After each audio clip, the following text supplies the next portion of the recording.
The views and opinions expressed on this podcast are those of the speakers and do not necessarily reflect those of the ANA or its members. On today's episode of On Scope, Media Post columnist Maarten Albarda and I discuss how you can make your marketing organization work for you, not the other way around. Also, Mom, I'm internet famous.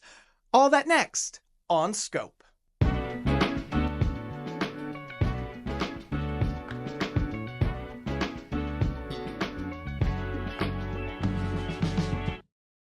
Welcome, one and all, to On Scope, the marketing podcast brought to you by the ANA and powered by Odyssey, a leading audio streaming app. You can get all your favorite podcasts, music, and entertainment on the Odyssey app. I am your host, Mike Berberich, and with me, as always, Ryan Dinger, producer of On Scope. Ryan, how you doing, buddy? Hello, Mike. I'm doing great. How are you, buddy? Well, you know, I'm really waiting on the end of New York winter, and it doesn't seem to be coming, but we're going to keep smiling and keep on keeping on. We're only in April, you know. It takes some time. Yeah. Take some time. Patience is a virtue. But you know what? I've got something to keep me going today. We're going to skip our usual marketing news you might have missed because there is a news item that no one should ever miss. Brian, let them know what I'm talking about. That's right, Mike. An interesting development a couple weeks ago at the 2025 ANA AI and Technology for Marketers Conference. Our editorial team has told me that there has been a mention of the podcast. Yes, that's right, Mike. One Greg Verdino, I hope I'm saying that right. If I'm not, I apologize, Greg, but I believe it's Greg Verdino. He is the Chief Operations Officer and founder of Cognitive Path. And my new best friend. Presented at the conference. Let's take a look at what he had to say. Two of the important things in that first bullet for me are the idea that you create new value for your customers. There was a recent ANA podcast with David Edelman, who had been CMO of Aetna, and he's got a recurring role in this presentation. And he had been at McKinsey and stuff. And I believe he might have used a bad word, but in the quote that I'm thinking of. But he essentially said, if your AI initiatives are not creating value for your customers, don't do them. Period. Right? So customer centricity is vital.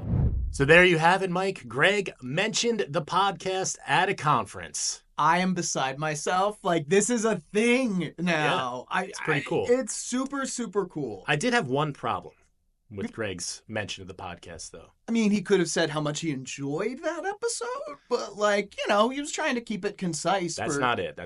Really? He didn't mention the name of the show. He never said On Scope. And I'm wondering, as awesome as it was for him to mention the show, do we now need to ban Greg for not mentioning the name of the podcast? That seems a little I'm tinkering extreme. with the idea. I'm tinkering with the idea. I think maybe we might have to. This man just became my best friend, and now you want to tell him that we have nothing to do with each other? I'm not saying that, but it would be important to say the name, don't you think? Yeah, listen. Could have helped. Mm-hmm. We are really trying to get out there in every corner, and not gonna lie, could have helped. Mm-hmm. Could have helped, but I don't know, man. We didn't say, and he didn't know. He was just bigging up. He was inspired by some great conversations and felt compelled to share them with a room full of marketers. Very true. I think we need to be a little more judicious in our approach, at least this time. You said something there that has me doubting myself. You said he didn't know. And that's very fair. We've never made this rule. Yeah. Right? We've never said this outwardly. But I think we can make a rule now. So here's what I'll say. Hit me. Greg, you're good. Thank you for mentioning the show. You're the best. We really honestly do appreciate it. Yeah. But if you're somebody who's presenting in public in any forum going forward and you want to talk about the show, which we appreciate, by the way. Please do. Please talk about it. If you do not say the name, you will be banned from On Scope. You cut off. Is that fair? I think we'll let it slide with Greg. Yeah. But we're going to use this as a learning opportunity. There you go. Keep our names in your mouth. How about that? I love it. Yeah. So, Greg, thank you again for the mention. Super cool, honestly. I was really happy they did it. Yeah, all kidding aside. You know, I'm glad that we don't have to ban him. No. But we will ban you going forward. You know what? Tough but fair. That's how I try to operate, buddy. And speaking of operations, a brilliant segue right Yeah, there. fantastically done. You're I getting better. Yeah, we're crushing this. Our guest today is a media post columnist. He is the co-founder of MLA Consulting, and he's here to talk to us about operations and organizations and how they should be empowering the marketers on your team, not getting in the way. My conversation with Maarten Albarda is up next. Welcome back to OnScope, the marketing podcast. We talk a lot about in this industry, we like to focus on the why. You know, Simon Sinek gave us that beautiful little follow the why. But I think one of the very most important things gets lost a lot, and that's the how. And I have got the perfect guest to help me unpack the how of marketing. So I am so happy to welcome to OnScope Maarten Albarda, the founder of MLA Consulting. Maarten, coming straight from the UK, thank you so very much for being a guest on the pod. Thank you for having me. And yes, from the UK right now, but that's not my home base, right? So I'm actually here visiting, but we're doing the technology is wonderful. We're doing the interview as it is, and so hopefully the technology won't let us down. I have every confidence and really do appreciate you talking with us. I know you are a busy man. So let's jump right into it. As I said at the top, we are talking about the how of marketing, and that is really where your business sits. You help brands figure out the how of marketing. Can you unpack that for our listeners? Sure. As you said in your introduction, we as an industry, we spend an enormous amount of time, and rightly so, on what we're going to say, where we're going to say it, how often, how much, etc. Right? So we spend a lot of time and effort and money on figuring all of that out. And in 2013, when I left corporate America and started for myself, I really had this idea about one thing that sort of often is forgotten is, but how do I make sure that what or when or how much I do this whole sort of marketing strategy is rightly organized. That I have the right structure, I have the right resources, I have the right way of working, I have the right external agency ecosystem set up for what I need or what I would like to accomplish. And that was really sort of like the start of the idea of focusing on the how of marketing. And today, we're finding ourselves in a world where that is maybe a little bit more common, but it is still something where a lot of marketers do not spend a lot of time. And so 10 years ago, it was completely kind of unheard of. We now get a much more willing ear, but it is still a place where marketers tend to not spend a lot of time thinking about sort of how do I make sure that I'm set up for success. Yeah, and that's a shame because it's sort of the foundation of the house, isn't it? It's really, upon all other things, you really need a sturdy foundation and an organized approach.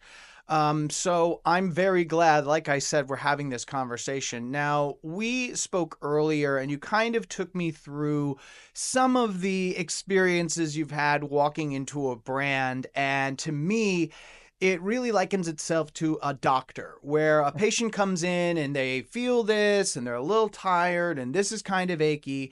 And those are the symptoms, but it's the doctor's job to see through that and beyond it to the root cause, because that's the only way we're going to make that patient better. So what line of questioning do you use when a brand comes in and they say this is what's wrong, and from your experience you can tell I think that's just the tip of the iceberg?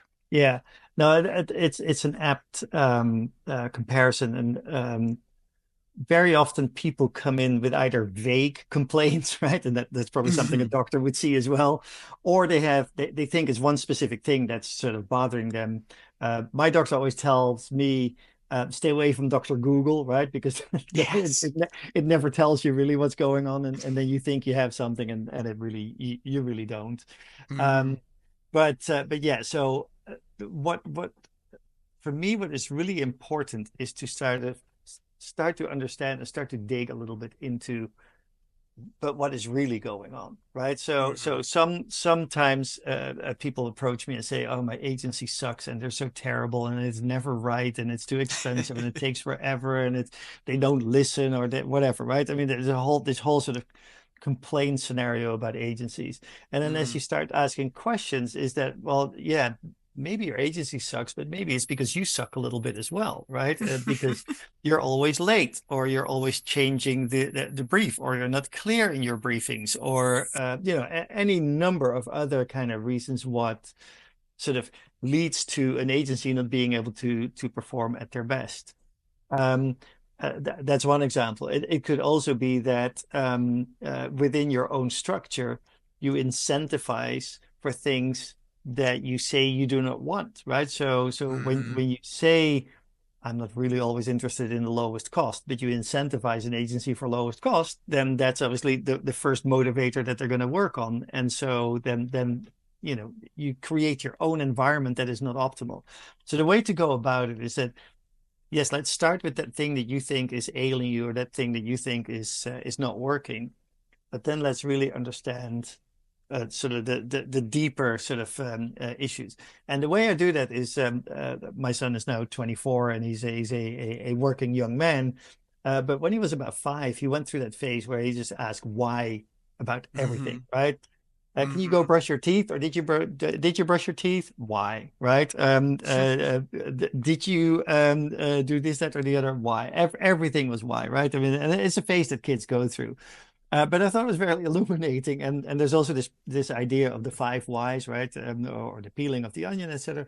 But I do Mm-hmm. think there is a lot of power in the question why, right? And so digging from the outer layer of the first indication of we feel like we need to talk about something, to really understanding, well, why is that happening, or why is that happening, or why is it not happening, etc. I feel that there's a lot of power in that line of questioning, and that usually brings you to an understanding of, okay, I'm beginning to see what maybe some of the issues are that we need to work on, and it's seldom just one. Mm-hmm. Oh, absolutely, Oh, and absolutely. I should also say, it's seldom just the agency, right? It Yeah. may be, but it may also be, like I said, right, that the issue with the agency is not actually the cause, but is a resultant of. Yeah, absolutely. And also, you mentioned that when you first approach brands, when you first begin to work with them, a lot of their view is in the present, obviously, but looking backwards. And that's Yes. not always the easiest way to kind of start to work on the solution to their problem. So, is there another level of questioning that you approach after you've kind of broken down that why to its core essence? Yeah, it's a really important point because we have a tendency to try and solve for what is problem right now, right? So Mm-hmm. so we tend to solve for the thing that is right in front of us.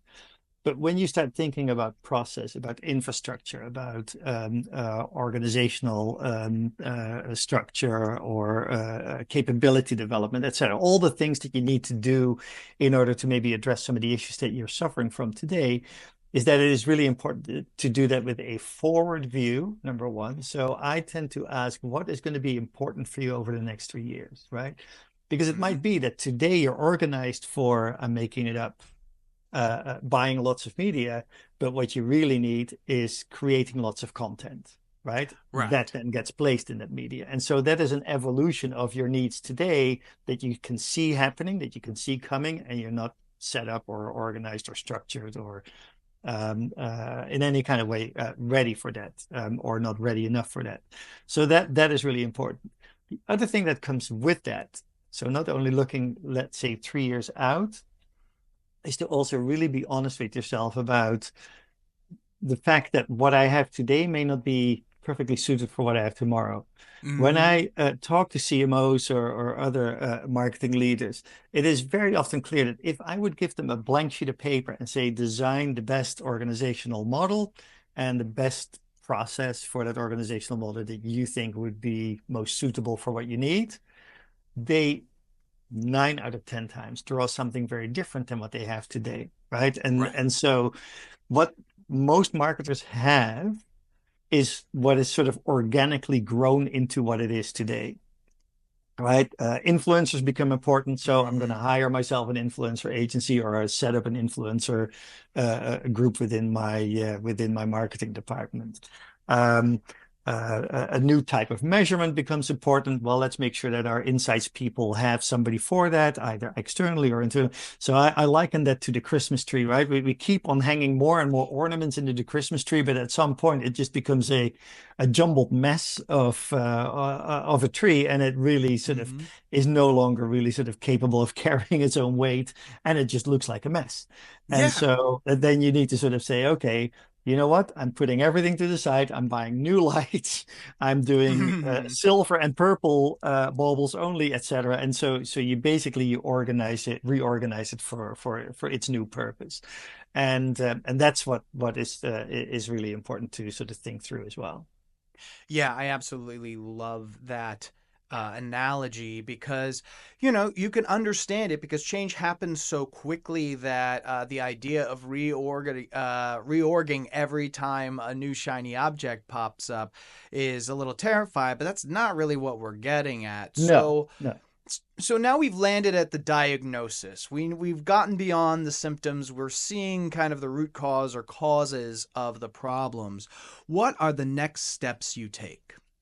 Yeah, so for me, when I started this business, and again, my business is very closely associated with Flock Associates out of London. When I initially started, I helped set up the US business for Flock Associates, and helped that sort of lift off. And Mm, there were a couple of key principles that we felt were really important, and that are very near to my heart to this day, which is number one, I I don't like the idea of a consultant's role whose main target is get as many hours as possible, get a foot in the door, and stay in, right? yeah, For me, there needed to, and I was at the receiving end, right? When I was a marketer, I was at the receiving end of lots of different companies that, consulting firms that came in, and they were really good, but their main objective was a bit like like a law firm, right? We want to write hours. So exactly. I'm not happy with that. So one of the things that we chose as a principle is there needs to be a beginning, a middle, and an end. And the end Hmm. part is the most important part because that's where you make it happen, right? The beginning is the analysis, the middle part is the plan, and the end is the implementation of that plan. And so at the end of that plan, something needs to have happened. I need to have a different org structure. I need to have a different way of working. I need to have maybe a different agency exist.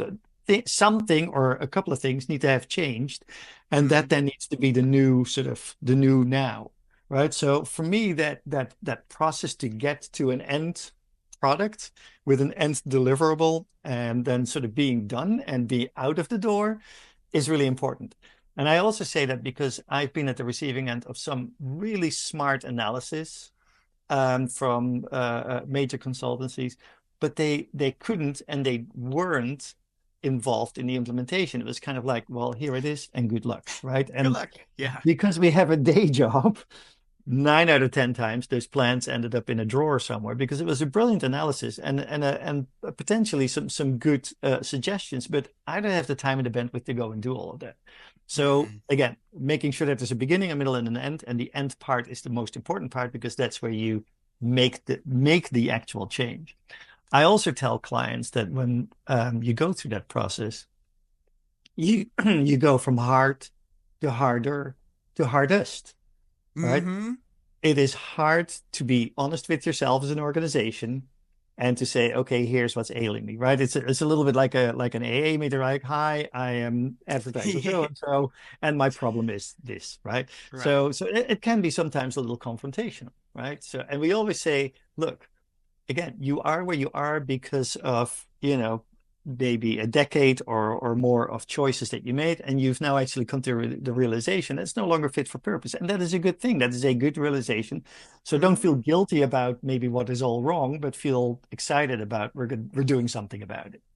So that's the hard part, right? Then the harder part is to actually figure out, okay, so now what are good solutions to address some of these problems?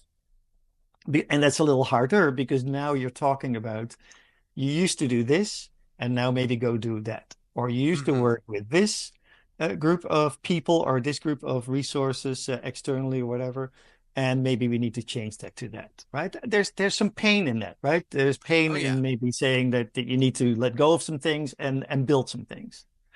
And then the hardest part is actually doing that, right? And to be honest, I see it most often struggle in that third part, right? The first part, relatively easy, right? The analysis part, because people like to talk about their problems, right? So Exactly. It's like it's those much first easier. 3 weeks of therapy. Yeah, You're just like, this yeah, is exactly. great. And you sort of lay it out on the table, and it feels very cathartic. And they're like, "Oh, thank God, it's we're finally talking about it, right?" Yeah. So that's good. And then the second part, gets a little harder, but still, people can sort of, people like to problem solve. So there's usually some decent enthusiasm about doing that part. But then the hard part is, oh yeah, now I actually need to go do this thing differently, or work in a different way, or find a different partner to do this work with. And that is obviously the hardest part. And that's where I very often find that the struggle is the hardest. That makes a ton of sense. And we're actually going to dive into some of those complications when the rubber meets the road right after this. Ryan. Yes, Michael. I've been watching you attentively during this episode, as I'm known to here on Scope. It's very unsettling. Yeah, it's the atmosphere I like to cultivate. Anyway, I'm wondering if this conversation has you thinking about the structure of your marketing org and how to fix the inefficiencies of your agency relationships or improve your in-house. Mike, to be perfectly honest with you, I'm constantly thinking about the structure of my marketing org and how to fix the inefficiencies of my agency relationships. It's keeping me up at night. I can read it in your eyes, man. Oh, you know me too well. Yeah, and I'm very happy to tell you that I've got a solution for you. Thank goodness. We're going. Yes, you're taking back the night. You're gonna rest The day easy. I've been waiting for. Well, this is it, buddy, because the 2025 A&A In-House Agency Conference is almost upon us. It is happening June 11th through the 13th. Wow, right around the corner. Get this, in Nashville, Tennessee, and virtually, but who's not going to want to take the trip down to Nashville? Nashville, one of the most underrated cities in America, I believe. Absolutely. Very fun, big for bachelorette parties, even better for A&A conferences. Yeah, absolutely. And there are so many reasons to head down to Nashville. Chief amongst them is hearing from top in-house leaders from, this is a murderer's row of brands we've got here. Coca-Cola. Wow. Bayer. Progressive. Wells Fargo. Delta Airlines. Molson Coors. Newell Brands. Edward Jones. This is like everybody you want to hear from in the same building across 3 days. You really need to get yourself there, especially if this conversation is resonating with you. You know, if you've got to get your infrastructure working for you, dog. You know, not the other way around. And this conference is where that happens. Yeah. So if you're like Ryan and this has been plaguing you, take a deep breath and check out the full agenda and register by visiting ana.net/2025 in-house. And now, back to our show. Everyone, we are back with Maarten Albarda, the founder of MLA Consulting. And we were just talking about how the 3 steps of really diving into the how of marketing and fixing some of the organizational or partnership ailments of a brand goes from hard to harder to hardest. And here we are at the implementation stage. What are some complications and barriers to implementation that you've seen that might not be so obvious to marketers? I'm sure a lot of our listeners have bubbled up a few obvious barriers to the implementation, but what are some things that you've seen that have kind of thrown you a little bit for a loop? Yeah, So one thing that I see happening a lot is that these things take a little bit of time, right? You can, Mm-hmm. a complex change process, and it's again, let's not over sort of let's not build the fear factor up too much, but it is more complicated than just doing a fairly simple sort of change in sort of like a ad campaign or something like that, right? Or Mm-hmm. tweaking a search campaign. So these things take a little bit of time. The fastest I would see some of that change happening is 6 months. It can also take 18, right? Depending on Mm-hmm. scope and scale and how many markets or how many brands or et cetera, right? And so that will determine the time it takes. 18 months or even 12 months in marketing land is an enormous amount of time, right? Yeah. If you're lucky, you're still with the same CMO and Still. some of the same brand managers, but maybe not, right? And that Mm-hmm. can happen fairly quickly. And so what we've often seen is that the time that it takes, the length of time that it takes, can work against the implementation of the plan, because people in marketing, especially, they live on sort of very short sort of timelines. So Oh yeah. making sure that an organization understands we're going to have to sort of stay the course a little bit and make sure that no matter what happens, we do this thing is one of those things that makes it challenging. And I've seen it sort of go wrong on that point because changing the organization in terms of personnel and then sort of appetite changes or the new person coming in has new ideas about it and that can the problems are still usually the same, right? I mean, if there's a new Mm-hmm. CMO or a new senior vice president of brand category XYZ, doesn't make the problem go away. It just means that somebody else now leads the quest to sort of address it. But anyway, so that's one area. I think a second area that I find, and I referred to it briefly earlier, is that sometimes your own metrics or your own way of measuring success as an organization stands in the way of um, bringing the change that you tell yourself you want, right?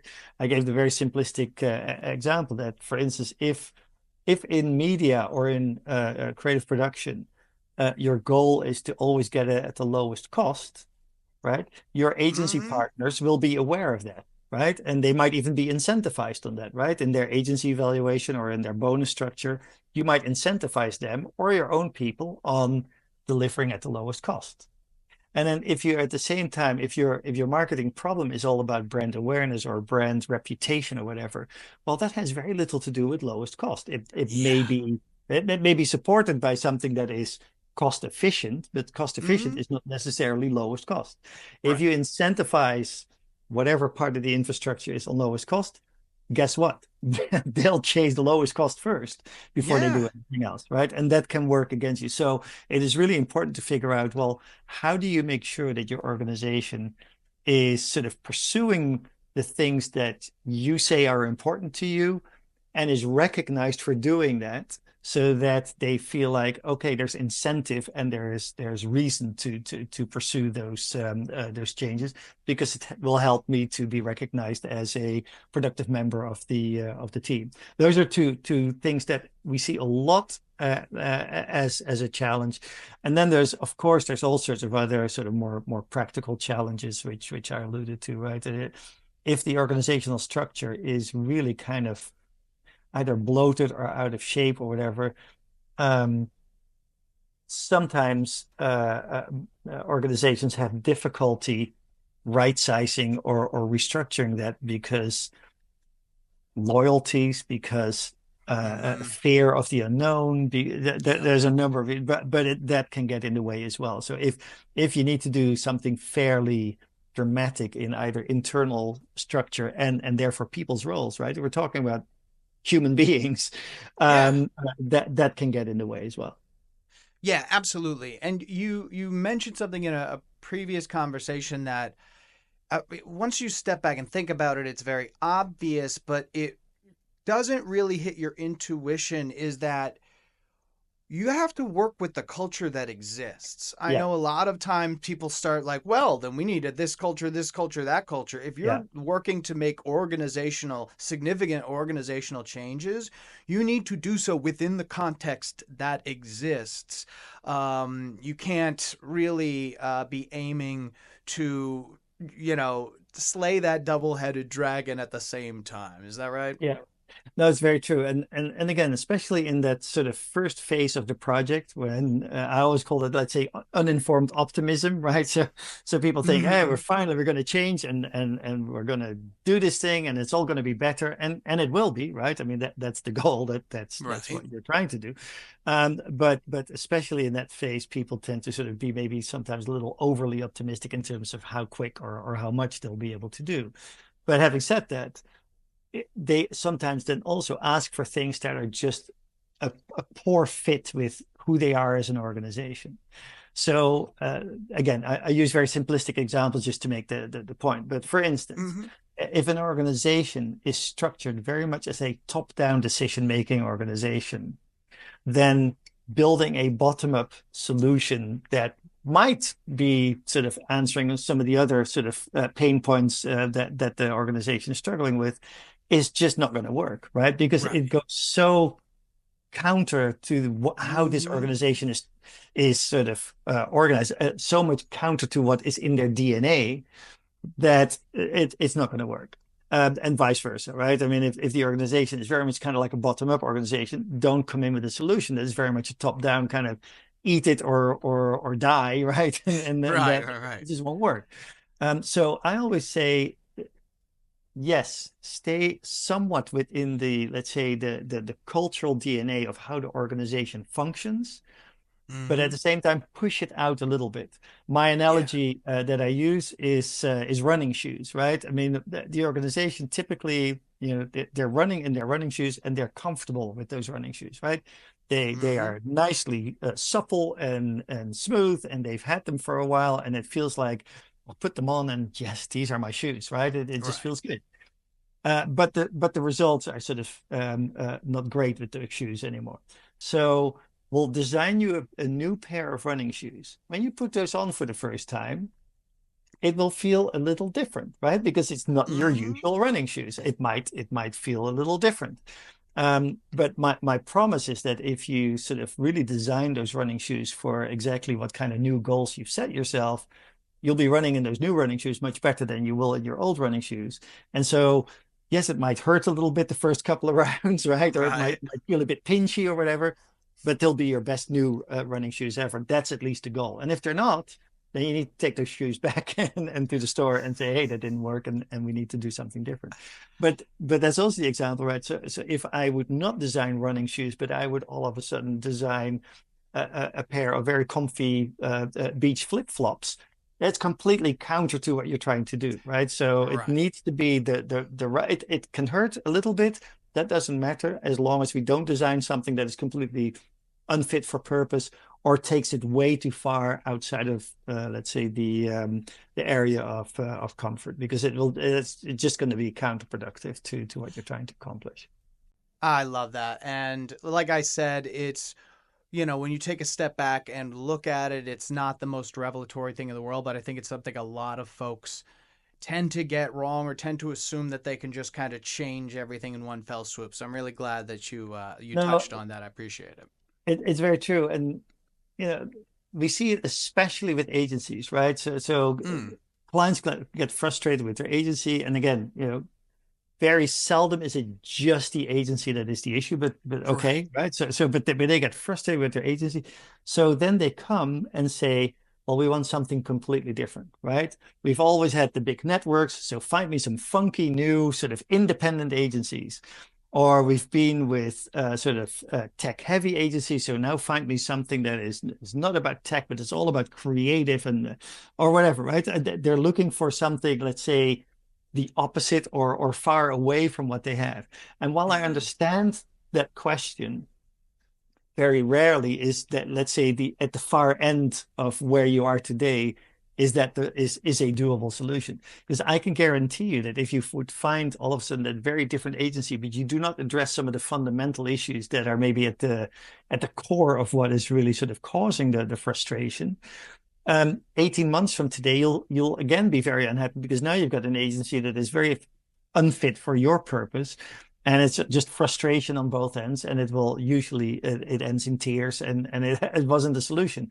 And so it is much better to find something that, okay, so let's find that other or that different, but within the confines of the DNA or the soul of your culture. 1,000%.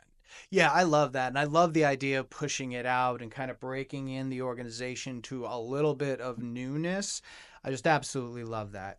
Now, you touched on measurement before, especially in the agency brand partnership area. I think legacy has a lot to account for with these kind of off the mark measurements. How would you suggest marketers kind of rethink or assess what they're measuring right now and what they really should have their focuses on? Yeah, for me, again, I focus with that on how, right? So Mm-hmm. what you measure, I cannot really determine what is a good measurement for a marketer. I mean, I will have an idea, and I'll certainly won't be shy to talk about that. But it for me, it is more about how do you make measurement part of your sort of integrated DNA of how you do marketing.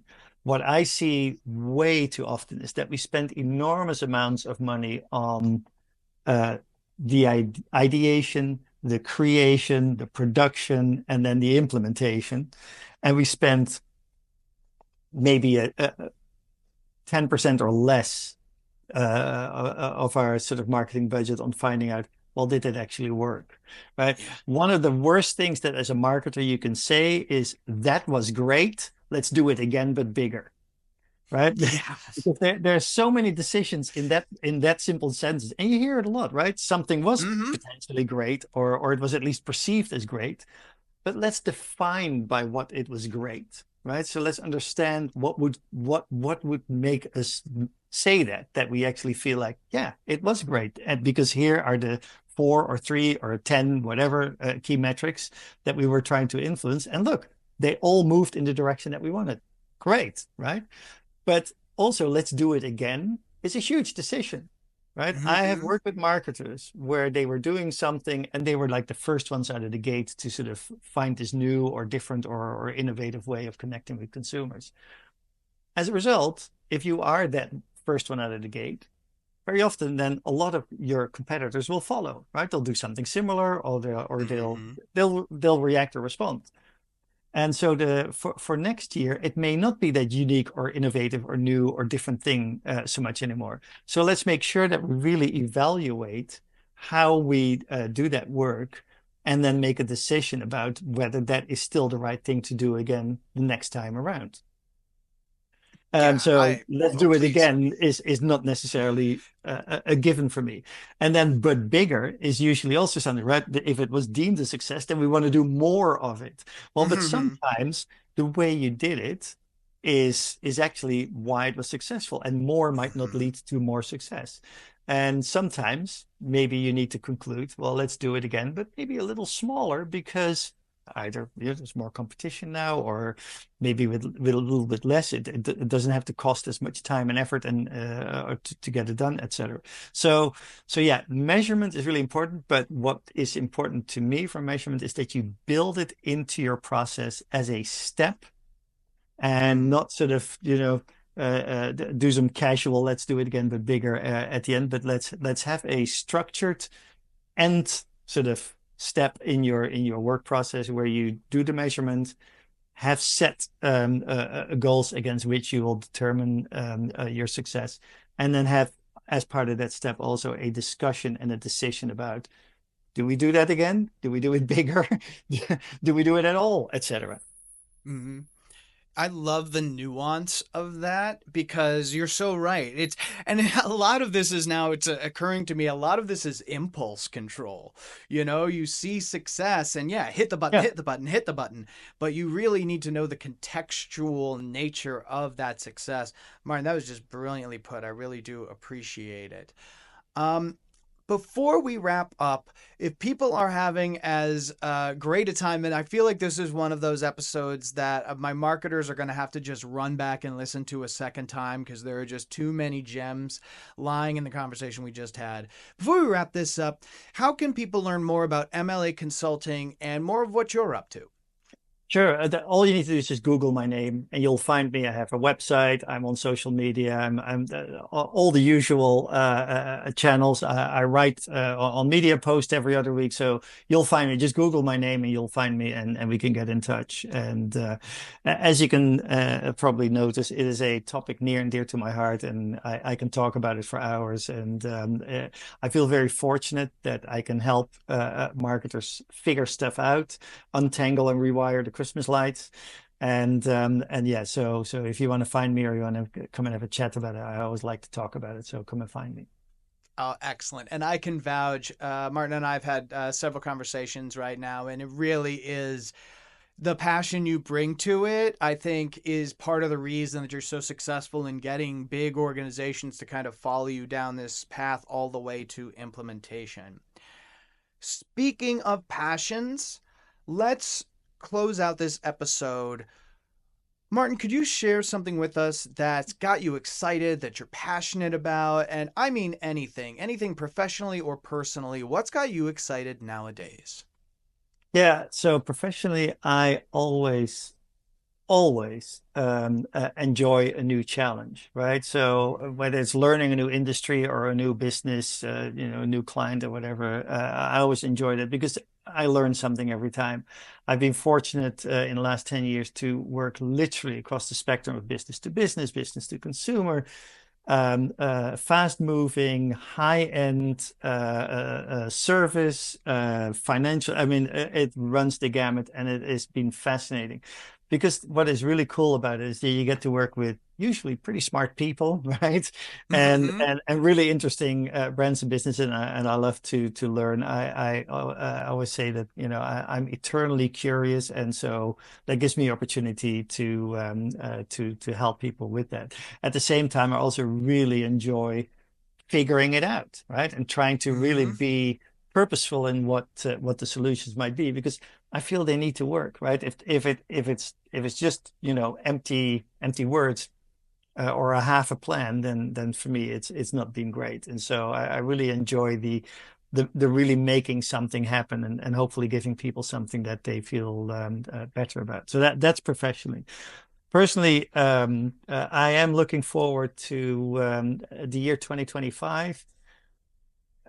I will say I'm looking forward to it with both excitement and trepidation. It is going to Mm. be in many respects, a very new year in a very kind of new world. And so, on the one hand, I'm excited about to see where that is going, but I'm also fearful for what it all might mean because it's just a big unknown. And I'm as human as the next person, right? Ultimately, humans don't like the unknown, right? And that's also Right. why change is so hard in a marketing organization because, yeah, it may not be perfect how we're doing it today, but at least we're still getting shit done, and so Mm-hmm. that's also a little bit about how I feel about sort of the world around us at the moment. Yeah, it may not be perfect, but we're still getting shit done, and so I'm kind of curious to see where that is going. And then on a very personal level,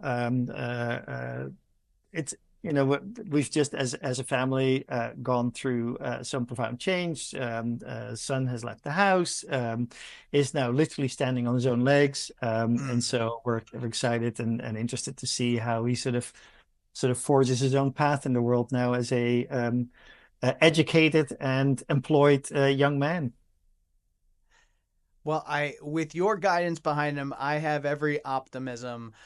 Martin, thank you so much. This has been such an incredible conversation. It has been an absolute pleasure to have you on Scope. Well, friends, here we are, another episode of On Scope, the marketing podcast in the books. I'd like to thank my guest, Maarten Albarda, for helping me break down the how of marketing, a critically important piece that we do not talk enough about.